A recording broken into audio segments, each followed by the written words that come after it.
you can see that the VSA light is on, the check engine light is on, and there's another warning light there. And when I start her up, you can see that it's gone into 1800 revs. And when I push down on the accelerator, it will go no higher than 3000. Obviously we're currently in park for safety reasons. What's my battery showing? Battery is 13 volts when the engine is on, and I've got this app connected to that Bluetooth OBD car scanner reader. So let's go into real-time information. So revs at 2000, full throttle 3000 as far as it goes. Okie doke. So what we can do, and you can see that these lights remain on when everything else is off. You know, the ABS and the other warning lights went off as soon as I turned on the engine. Let's go into the fault code reader. So this is the fault that keeps getting thrown up. That's the one there, the U0107 network. I've researched that. Problem could be a connection to the CAN bus is out.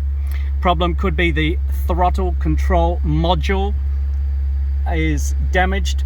Could be that the throttle control module relay is damaged, or it could be the throttle body is gone. Any of those things can happen with that, or there could be something else. Right, so I'll just turn the engine off for safety, and let me show you what we do. Clear faults on ECU.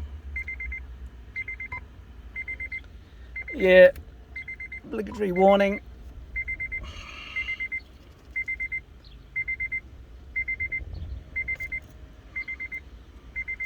Clearing the codes.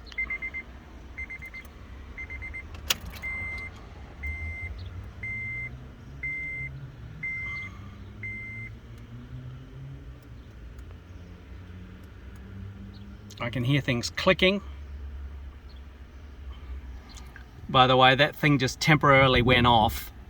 Oh, engine light's gone out, but it's come back on again. There you go. All right. So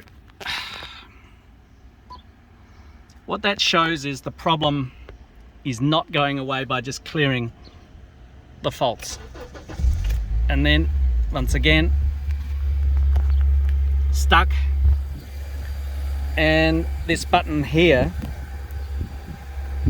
VSA, no response. Push it, no response. Right, so let's now have a look at amp fuse 15. Where's that bloody little white thing? There it is. Right, you need this bloody thing to pull it out because fingernails do not work. There we go.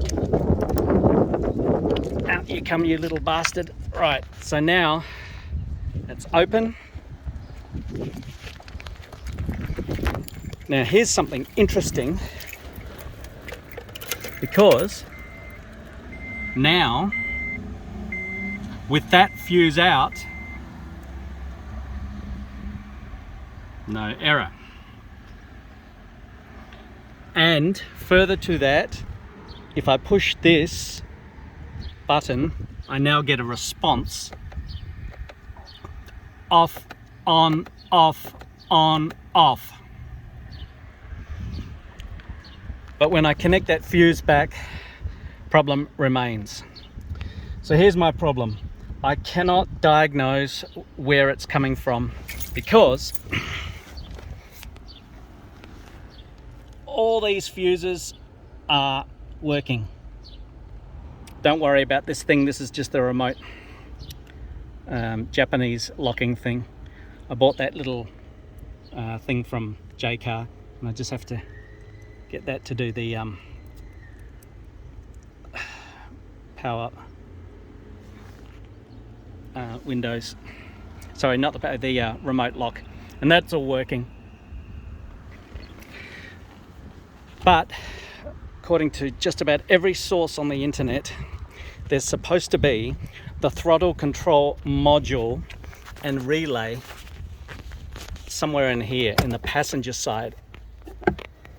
So let's have a look. I have no idea why there's no fuse box there or fuse box on this side. What there is the engine computer. I believe that box there. That is in place of where there's supposed to be a passenger fuse box. Why is there a computer there? Is the Absolute wagon a different model to everything else? And then if you look down at the bottom on the left kick panel, once again, no fuse box. But there is this black thing here. That could be the throttle control module. I do not know. I haven't tried to take it out. But what I really want to find out is the DBW 15 amp fuse and the throttle control relay. Where are they in this car? Because I need to check those.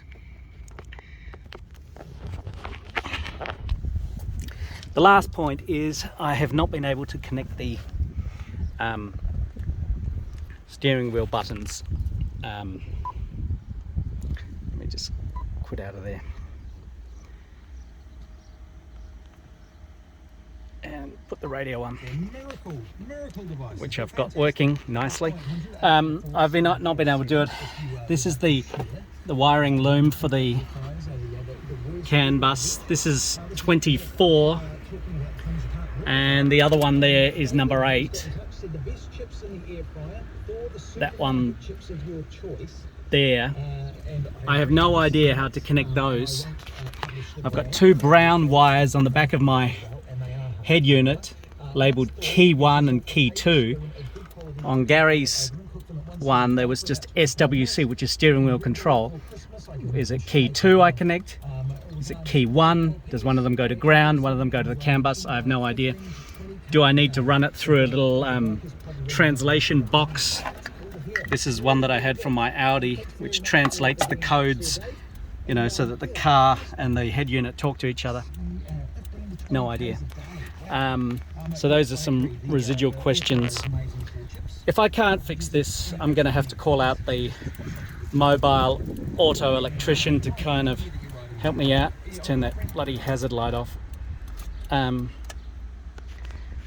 one good thing about this car, I will say, is that the amplifier located under this seat, it just goes. It is very, very good. So I appreciate Gary's advice on keeping that, because I've only got the stereo unit at volume 6 out of 30, and it's just about loud enough to keep the whole car thumping. This is what I call my chick magnet. It carries 6 chicks. As you can see, I've just dumped all this plastic shit out the back here, including bits that arrived on AliExpress. And I've put all the little screws in plastic bags. Anyway, if anyone can help me out there, Gary, I do appreciate the videos that you've done and your ongoing help. Thanks very much.